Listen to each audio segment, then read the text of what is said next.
कुछ दिनों के पहले एक युवा साथी को मैंने गांव की सेवा में भेजा।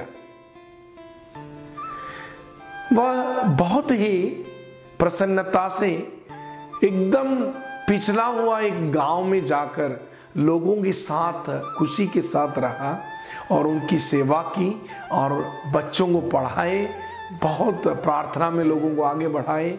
एक सप्ताह के बाद वो वापस आया तो मैंने उनसे एक सवाल पूछा, बेटा गांव में रहने से तुम्हें कैसे लगा? तो उसने मुझे एक सुंदर सा जवाब दिया, फादर जी, गांव के लोग हम जो बोलते हैं उससे भी ज्यादा हम जो करते हैं उससे सीखते हैं। भाई बहनों, ये केवल गांव की बात नहीं, ये हमारे घरों में, हमारे चर्चों में, हमारे समाज में ऐसे ही होता है। जो हम करते हैं उसी से दूसरे लोग सीखते हैं। बोलते तो हम बहुत हैं, माता पिता भी बच्चों को डांटते हैं, सही रास्ते पे लाने के लिए उनको सुधारते हैं, लेकिन क्या होता है, कभी कभी स्वयं अपने जीवन में उसको करने में असमर्थ हो जाते हैं।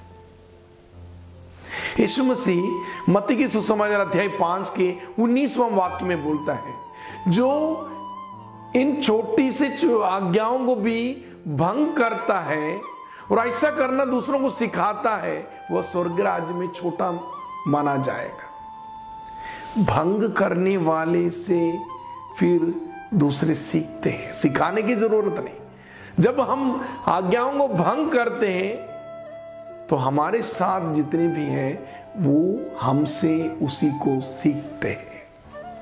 गांधी जी के जीवन में एक बार एक माँ अपने बेटे को लेके आया और गांधी जी से निवेदन किया, बापूजी ये बहुत शक्कर खाता है, इसे समझाओ। बापूजी ने कहा एक सप्ताह के बाद आइए। माँ फिर एक सप्ताह से अपने बेटे को लेके बहुत दूर से फिर आया बापूजी के आश्रम में। बापूजी ने उस बेटे को समझाया, बेटा तुम्हें बहुत सारा शक्कर नहीं खाना चाहिए, तुम बीमार पड़ जाओगे। बाद में वही माँ बापूजी से पूछा, बापूजी यह सलाह, यह उपदेश आप एक सप्ताह के पहले भी दे सकते थे, मैं इतना दूर से तकलीफ उठा के दोबारा मेरे को आना नहीं पड़ता।